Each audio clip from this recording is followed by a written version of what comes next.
ফের কচ্ছপ উদ্ধার। ঘটনাটি ঘটেছে পূর্ব বর্ধমান জেলার মেমারি থানার সাতগেছিয়া পুলিশ ফাঁড়ির অন্তর্গত বড় পলাশন এলাকার। গোপন সূত্রে খবর পেয়ে মেমারি থানার সাতগেছিয়া ফাঁড়ির পুলিশ অভিযান চালিয়ে বড় পলাশনের একটি পুকুর থেকে মোট 10টি কচ্ছপ উদ্ধার করে। এরপরই কচ্ছপগুলিকে বন দপ্তরের হাতে তুলে দেন সাতগেছিয়া পুলিশ ফাঁড়ির আধিকারিকের উপস্থিতিতে।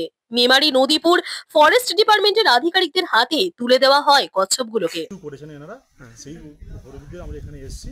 এখানে এসে জানতে পারি বড় পলাশন এই থানার আন্ডারে বড় পলাশন লাগোয়া নাগাদ একটা পুকুর থেকে ওনারা কাল রাতে 10খানা কচ্ছপ বাজেয়াপ্ত করেছেন বা ধরেছেন। সেটা আমরা আজকে এখান থেকে উদ্ধার করে আমাদের ফরেস্ট অফিসে আমরা হ্যান্ড ওভার করি। কোন জায়গায় ফরেস্ট অফিসটা? আমাদের ফরেস্ট অফিস হচ্ছে মেমারি নদীপুর বিট অফিস আর আমার বর্ধমান রেঞ্জ। এটা কোন কোন প্রজাতির কচ্ছপ বলে মনে হচ্ছে? সব ইন্ডিয়ান প্রজাতি। আপনার নাম এবং পরিচয়? আমার নাম হচ্ছে অভিজিৎ মাঝি। আমি ফরেস্টের আন্ডারে বনসাইড ডেজিগনেশন